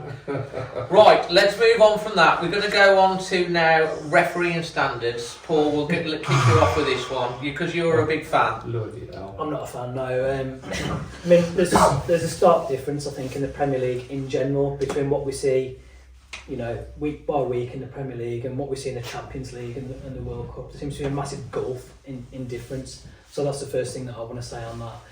We've got to be careful, though, not to use this as like a crutch, an excuse all the time. We have had some bad decisions, but we can't keep going to that as our first thing for not winning a game. So we've got to be careful with that. But I think the biggest problem was probably that Liverpool match with two goals really that changed the whole complexion of that tie. The Salah goal, which probably is down to the rules rather than the referees, because there's no way he's not interfering with play. Is that when that ball's played, it's to him, so it's got to be interfering with play. So that's a rule thing rather than referees. And we all know about our goal and how that should have stood. But one thing that I'll go back to is that Nunes penalty against Tottenham, Forest in the cup. I'm still upset about that because we could have been in that semi-final. Yeah, I know. I mean, It's okay. Yeah. They lost 3-0 last night I know, anyway, and they're not going the final. I mean, the FA Cup, you go out in the third round, it's bad, but you're so far away from Wembley anyway. But if we'd have got that penalty in the last minute and put ourselves into a semi-final, that could have been massive. And I don't know how the referee, when he's like 5 yards away from that incident, and he sees Nunes' boot come off, and I think it's actually ripped, isn't it? How you interpret that as a dive, because he books him, doesn't he, for that as well. So I mean, that's a terrible decision, and I can only hope that these things balance out over the course of the season. Well, but we I do think need to balance out the yeah. rest of the season. Jason, you're going to come in there. I was just going to say, are the authorities, the football authorities, against Wolves? No, of course they're not. Is there a subconscious bias towards the top teams? Possibly. Years ago, it was, and I keep harping back to this, you know, obviously pre-VAR, it was nice to go to the pub and speak about the decisions and speak about, you know, the ref getting it wrong or whatever, and you'd quickly forget about it. Now, obviously, there's 30 odd cameras in the ground apart from at Anfield where they've got a severe lack of them. Okay, yeah. And you know, VAR, let's just remember why it was set up, to obviously prevent this and to make sure that the decisions were right. And it hasn't changed it. And Johnny made another great point about when, and that's the other thing with the atmosphere. Do you celebrate a goal? I mean, I think it's got a little bit better now, but originally, you know, do you celebrate a goal? You don't celebrate it. It's just, for me, you know, I don't think that the referees are going, right, let's get one over on Wolves today. Of course they're not. But it does seem, there is a lot, seems to be going against us. And once again, you know, obviously what you said then, Paul, in as much as we can't make it an excuse. Yeah, but we can use it to galvanise us though. When we get a bad decision go against us, we can use that as an extra motivation, and you know, I'd like to see that. And the other stat that I want to just bring in before we move on, the last penalty we got given away from home in the Premier League in front of fans It's now over 3 years ago. I can't do this This is why anymore. we have So- this is 3 years. There are other reasons. That's not just down to referees. I mean, obviously, I've already said today we don't get the ball in the box enough. But the last time we had a penalty away from home in front of fans was Southampton when we were 2-0 down at half time, won 3-2.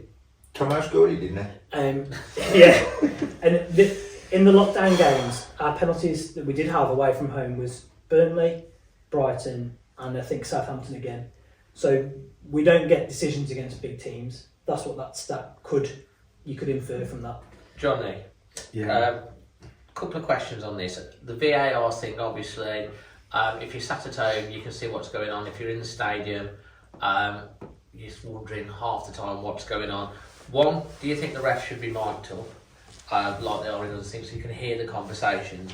And Chris Humphries has got, we'll pull this one out, the questions for you, has asked, do you think referees should be mic'd up, part of that, and have to do press conferences at the end of the game? I think miking referees up could be beneficial for explaining the process of what they're asking from VAR and the process, like they do for tries and in cricket for in rugby. So when there's a try in rugby, when there's a cricket decision, they go through the process. I think it would be very bad if any other conversation was being listened to as well. I think it should only be for those. I think that's possible. I don't think you should be listening to referees refereeing a match.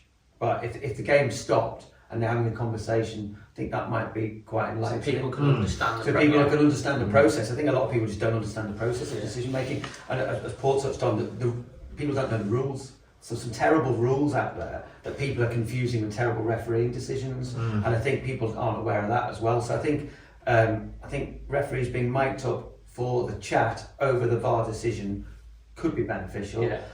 I think getting them to do press conferences is nonsense. Absolutely not. You don't want to hear from referees. The more you hear from referees, the more they become a part of the game. It's worse for them because you make putting them on a sort of pedestal they don't want to be on. It's worse for us because it means the referee's having too much influence in the game. So absolutely not. I don't want to hear from a referee talking after a match. I don't think it's good for him. I don't think it's good for us. But yeah, I would be open to that idea of a referee on field having a chat with the VAR and us being able to hear that.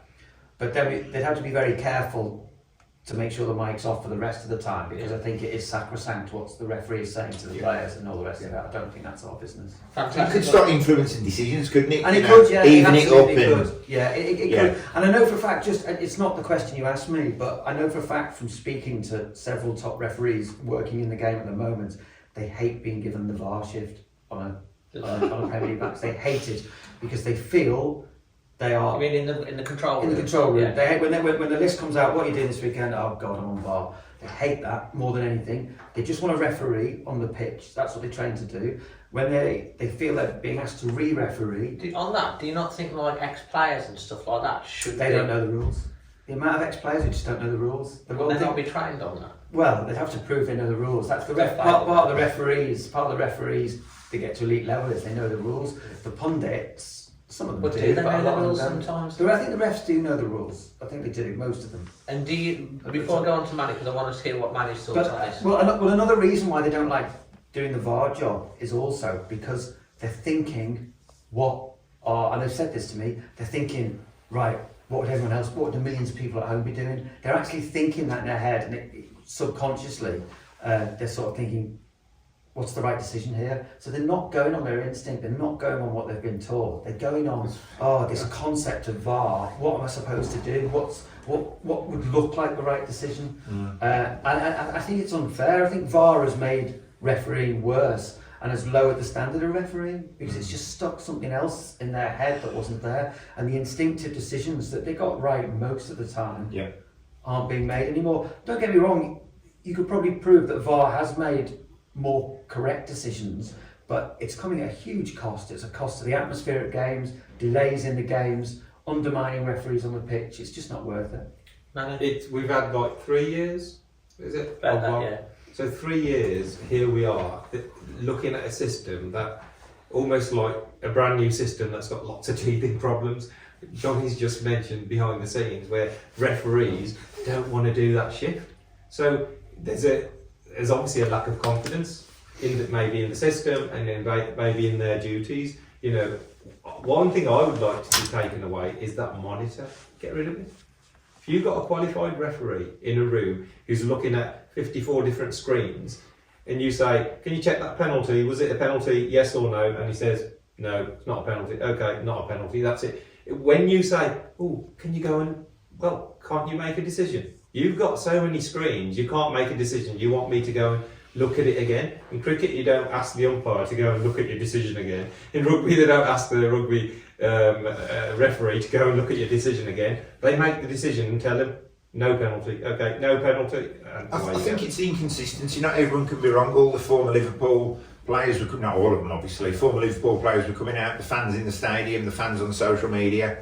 We was all. That was. I mean, that on that point, that one decision was down to not having a camera angle. That cameraman who was employed, he was working for ITV. So ITV are supplying the cameras and all the angles. It's the broadcasters that supply everything.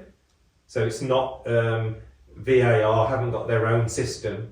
They rely on the broadcasters. That was handy though, wasn't it? That cameraman also, that cameraman who zoomed in too quick was also a Liverpool fan. We heard from him. He was at the match, the home match on one of the cameras. And the plot thickens. He was a Liverpool fan. But anyway, there's this word that people use straight away on refereeing, and it's corrupt. Yeah. They use it a lot, don't they?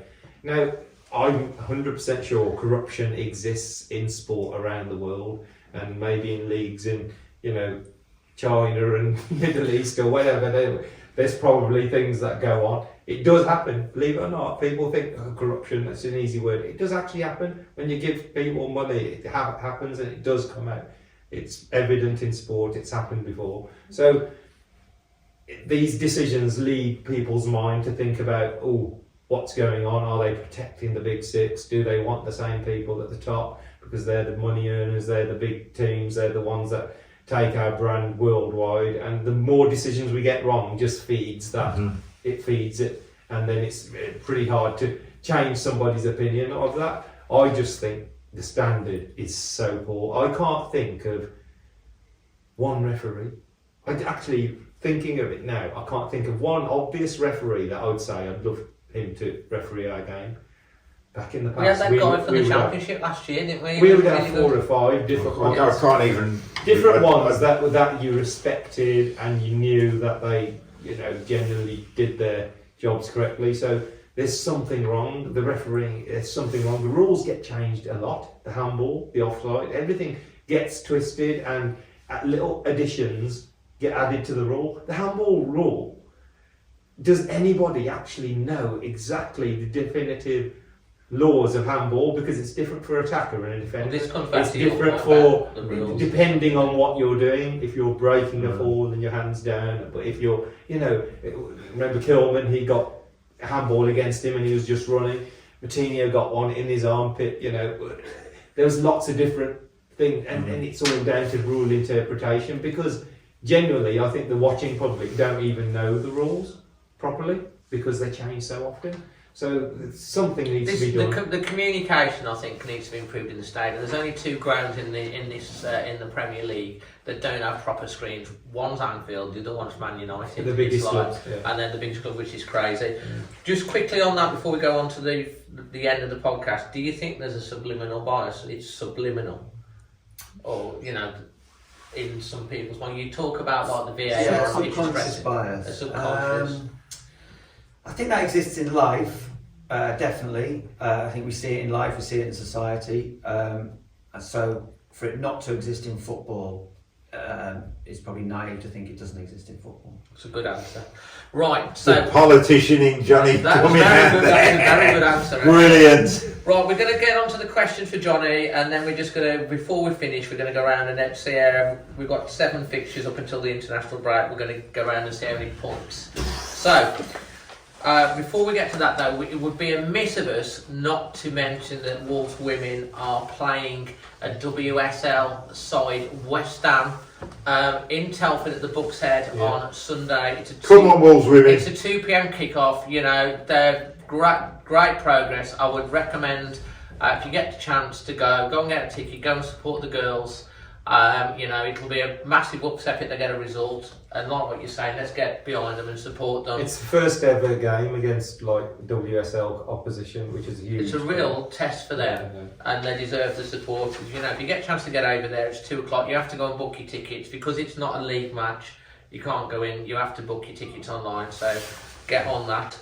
Now we're on to Q&A for you for the next thing. So Johnny, this one. What is your best memory of Wolves growing up? It'll probably have to be something. I mean, I'm sort of born and bred in Liverpool, and it's my dad is the Wolves fan, so that's why I follow Wolves. So it'd have to be something with him. And there was one game in particular I remember when, and obviously Steve Ball was my hero. Yeah. To go back to a couple of us in the room were around that time, and Bully was my hero in the 80s growing up. When I was on the school playground in Liverpool with them having the 2 best teams in Europe, and we were in the 4th division. So as we saw the rise. So whenever Bully scored, I was a happy man, and if I was watching it with my dad, I was a happy man. And there was one game in particular, it was a nothing season as it happened. We were back in the Championship, or for 2nd division as we call then. We won 2-1 away at Blackburn. It was Kenny Dalglish's Blackburn on a Tuesday night. He'd spent a fortune trying to get them promoted, and they were faltering. We were struggling under Graham Turner. We went 1-0 down. Scott Sellers scored for Blackburn that night. I might have been at this game. Yeah, and we were on the terrace, and me and my dad had gone along on the off chance of getting it. It sold out because of Blackburn. It was sell out, and there were no tickets. But we found a Wolves fan selling tickets. Got on the away terrace, went 1-0 down. Thought, well, that's rubbish. Then Bully scored. We got the equaliser, and then in the added time, Paul Birch scored an amazing winner from about 30 yards. I think it was a bit of a goalkeeping howler. The keeper dropped it in. But I remember just jumping up and down on that terrace with the Wolves fans and my dad next to me, and my hero had scored. And with it being Kenny Dalglish and the Liverpool link, I was so pleased to get one over him. So that was, even though the season turned into, I think we finished 10th or something, it was a nothing season, maybe 91, 92-ish. It was great. It just made me happy that day. So that's my happiest memory. Absolutely brilliant. Josh Woodbury wants to know, how did you get into Sky Sports? I did a media degree at uni because I wanted to play the game professionally. I wasn't good enough, so the next best thing was working in sport. I did a media degree at uni, went into local newspapers, local radio rather for a bit, covered Grimsby Town, Scunthorpe United, York City, all these clubs, because I went to Leeds Uni, and then slowly worked through. Ended up moving on to Talk Sport, covered the snooker for a little bit for them, and then luckily someone tipped me off that there were jobs going at Sky, and I went in and applied and got one. I didn't go in as a reporter at Sky. I went in quite a junior level and worked my way back up. So I always, from leaving school, I wanted to get into sports journalism. That's brilliant. This one maybe you've already answered it, I don't know, but we'll put it out there anyway. It could be anything because you cover a lot of things. Yeah. Your favourite ever game? Not just Wolves. Anything? Well, let's say the not Wolves one then, for its argument's sake. It'd have to be the Watford-Leicester playoff semi-final. Is that the one that had the penalty? Yeah, they saved the penalty, and they went down the other end, and Troy Deeney got the winner. And to be at that game was the most maddest thing ever. And I often chat to Watford fans about this because it went a bit viral on social media afterwards. I lost the plot covering it for Soccer Saturday. The fans lost the plot, letting off theirs, running on. You were actually covering it. Even for Soccer Saturday, and it all do the sound effects, Johnny. Oh yeah, my voice broke a bit. I just got so excited. I did the penalty, and then obviously I was very excited for the penalty, and I had nowhere left to go when they went up the other end and scored. My voice broke. One of the lads in the office called it a scoregasm. Everything just went. And the fans were on the pitch, the flares were going off. It was insane because if they had scored that penalty, they were through, but then it broke, and then incredible. So it was incredible, and it was the fact that it was the playoffs, which is the best thing ever. I missed the playoffs, even though we never won them. I do miss the playoffs, and then it was just that moment. And I speak to Watford fans. This was 10 years ago, and I speak to Watford fans now. And they say that was as good as winning a trophy, that moment, because there's only the odd team that ever wins trophies, and the rest of us are in the game. Well, you've gone from the depths of despair. It reminds me of Zola, wasn't it? Zola, it reminds me of the penalty. He stacked it. He went running on the pitch to celebrate. Running on the pitch, his suit with flying his It reminds me of the penalty shootout when Wolves played Sheffield Wednesday. They were 2-0 down, and we won that penalty. 3-0 down. We're going out, and then we won the penalty shootout. Because you think that's it, and then your emotions have gone from one to the other. So that's a brilliant answer. Chess Wolf, how difficult is it to be a Wolves fan and not report on our matches? I'm not report. Oh yeah, I always want to get Wolves games. So it's difficult if you know Wolves are in a big game and you're somewhere else. Particularly, if you're close by as well. There's nothing worse than covering West Brom when Wolves are at home or whatever. I don't think that happens that often, but there's times when I'm watching. I'm watching a match wherever I'm at, and I've got Soccer Saturday on, and you've got Paul Merson or whatever watching it in the studio, and you just think, oh, I wish I was there. Did you do one recently with the cameraman was a Wolves fan and he had the thing on him or what? Oh yeah, we did. Where was that? We were at Ground Lake recently, and the cameraman was a Wolves fan as well. So we had the Wolves match up on his phone in a position where we could still watch the match going over. So didn't miss anything. It was great. It's when you're commenting on the wrong game, isn't it? Mike Russell wants to know, can Johnny be impartial and keep a straight face when he's reporting on Sandwell Town? Or wear a gold tie? Yeah, I did wear a Wolves tie. I got a complaint about that, but that was many, many years ago. Yeah, I can be impartial. Again, it goes back to the Liverpool thing. I was sort of from Liverpool, so growing up as a kid, it was Liverpool I couldn't stand. Yeah. Well, I wasn't bothered about West Brom. Yeah. It was the school playground and Liverpool this, Liverpool that. And also, when I was very young, my dad took me to games up in the Northwest when we were in the 4th Division against the likes of Wigan, Chester, Tranmere, Bolton, all those teams. And we used to go in the home end because I was quite a small kid, and he said the away end's too rough. I mean, we got banned actually for a few games, Wolves fans in the old 4th Division. We weren't actually allowed in. There was a hooligan ban there, and I think Wolves got banned from away games for 10 matches. Wow. But my dad used to just take me in the home end and say, sit on your hands and don't cheer if Bully scores. And I got used to not cheering a Wolves goal and then having to go up when... We're used to it now. So being impartial is quite easy. I don't find that a problem. I could cover Wolves and not happily, but easily talk about them losing. From a professional, you can... What about if Wolves played West Brom, Johnny? Honestly, I wouldn't find it difficult. I've had it from a very early age drilled into me that I might be sat in the wrong way. Brilliant. Do not go up if Wolves That's score. brilliant, So, that is. yeah. Final one we've got time for before we start to wrap everything up. James Sylvester would like to ask what advice you have for those in later life who would like to change career and get into sports journalism or something sports related. So Do you write that, Dave, or me? Yeah, I mean, Jamie Sylvester. that's a good point. I mean, it's hard to suddenly change and get into journalism, but I know a lad who did it actually, who left a career in the city, and he now covers Arsenal, and he had a bit of money behind him, obviously, so he could afford to take that career break and work his way up. I think he took a journalism course and worked his way up, and he covers Arsenal home and away now down in London, and he's made a career for himself. And he's following his passion, but he's lucky that he worked in an industry before that sort of he had the sort of the money to not have to worry about that. But I've got a lot of respect for him. It can be done. I think it's a better way, or a sort of a more obvious way. It's like what you've done. You've built a sort of empire here, haven't you? And I mean, tell me if I'm wrong. You know, spring chicken, are you, Dave? Spring James empire. So I do think this is. I think one of the good things about technology and social media is it's democratic. Yeah. When I was younger, I had to go and get qualifications, and it was very hard. And it's very hard to break in to journalism and that. Social media and social media platforms have made the whole thing democratic. Anyone can start anything. You can start it in your bedroom, and it can grow and grow and grow and whatever.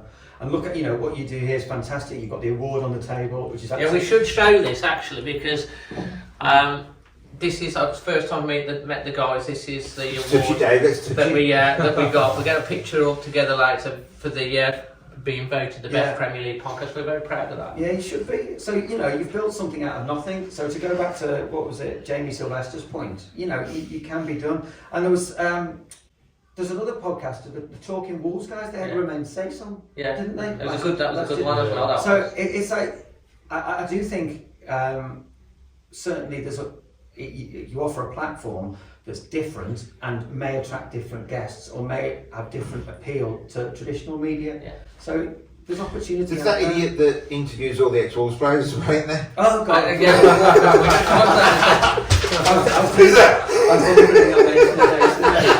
Who is it? I'm not saying he fell for it, but But yeah, you know, and Jason, while he's bigging himself up, of course, wrote a book as well. He did. Yeah. So, which is I think it was you that put that question in, Jason. Jamie, my real name. But it's a lot of hard work, that, as you know you'll talk about this. Yeah. It's a lot of hard work doing something like that. So I think people like yourself, Jason, have shown that you can build something out of nothing, and it can become quite a brand, quite a platform. So yeah, I'd say to Jamie, go for it. Right, well then, some brilliant questions. We're just going to wrap up now. We're going to go around everyone. And the last thing that you've got to have, we've got the next 7 fixtures: Liverpool's home, Southampton away, Bournemouth at home, Fulham away, Tottenham at home, Newcastle away, and Leeds at home. 7 fixtures before the international break. Manny, how many points we're going to get, and how can people find you? Find me on Twitter at Pegglesing or Manny Sinkang on Facebook. Looking at those fixtures, I look at the home games. For me, the home is where it's got to improve. If we're going to stay up, our home form has to improve. So we've got Leeds, Bournemouth at home, and we've got even Liverpool and Spurs. You know, please don't call that Liverpool game a free hit. Liverpool have been so shaky in the back. They play that high line that Paul's just talked about. We can get in behind them, we can cause them problems. So 7 games, if we get 10 points, even though that's quite conservative, I think, it will improve our position, because where we are, we're not talking about 2 points a game, I don't think. I don't think we're in that position. So if we can get to double figures, so it's 3 wins and a draw, and maybe, you know, a couple of defeats. 10 points. 10 points, and I think that will move us away. Nice. Now, Jason, I'm doing it. I will say that Jason is a brilliant guy.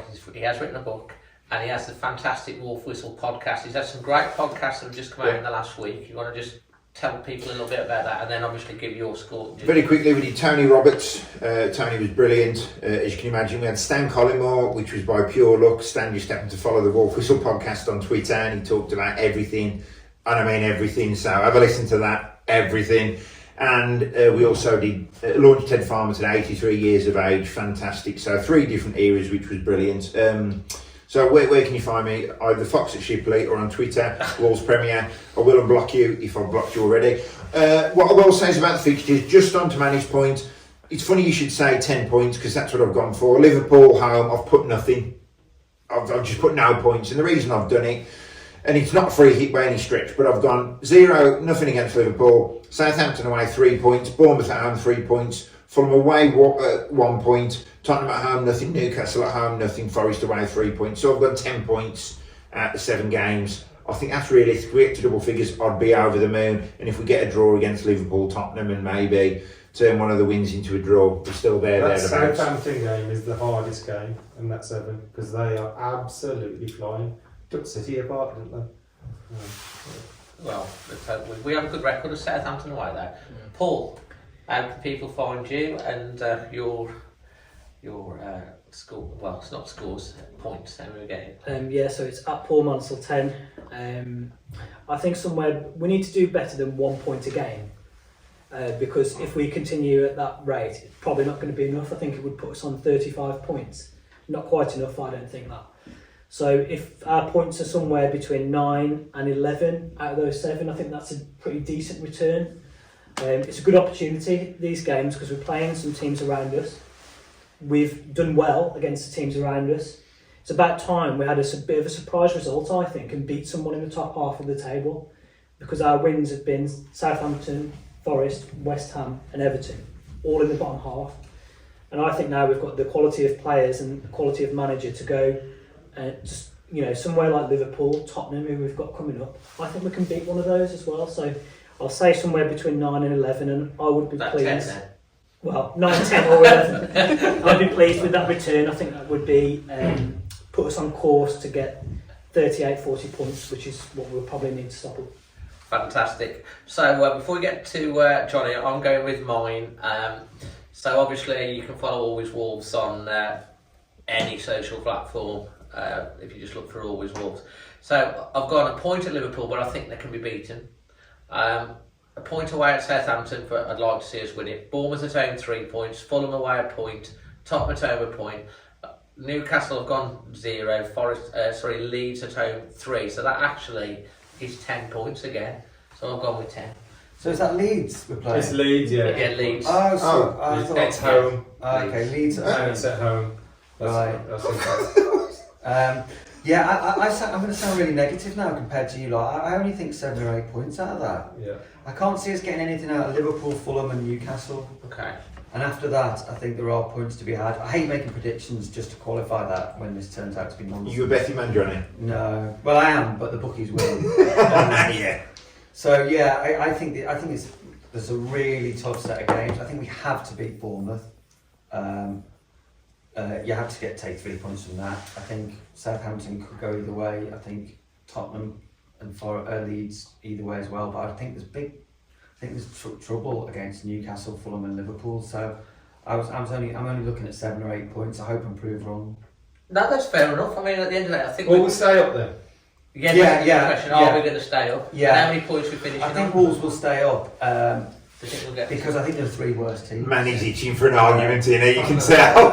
I think Wolves Chucking will the bombs stay out up, in but it. I think it's a low bar this season. Yeah. I think it's a low bar. Yeah, I think. I mean, teams have stayed up with 35, 36 before, and it could be that type of situation because there's 6 teams all very much, very similar stature, very similar number of points. So next game, that's what managers say. The next game, let's go there and not just sit on our hands and tape up our mouths. Actually, just create a bit of an atmosphere after being 2 weeks away. The transfer window would have closed, so that's it. Bang. That's the team we we've can just got. focus on. We just need to focus, get behind, shout, sing, scream, and suck the ball into the net. It works. Yeah, can we have a lot more goals? And let's hope that these signings, the likes of Sratergy, Kuna, and all the rest, we start scoring some goals. Guys, it's been an absolute pleasure. Thank you, Manny, Jason, and Paul. Fantastic debut, Johnny. I hope you've enjoyed it. Yeah, it's great to see you all and chat. It's lovely. Thank you. It's been an absolute pleasure having you on. And guys, if you enjoyed this, smash a like on the video. If you're watching it on YouTube on Catch Up, subscribe. And if you're listening to it on the podcast, on whatever, leave us a nice little comment and rating. Until the next one, from all of us here, always Wolves. Always Wolves.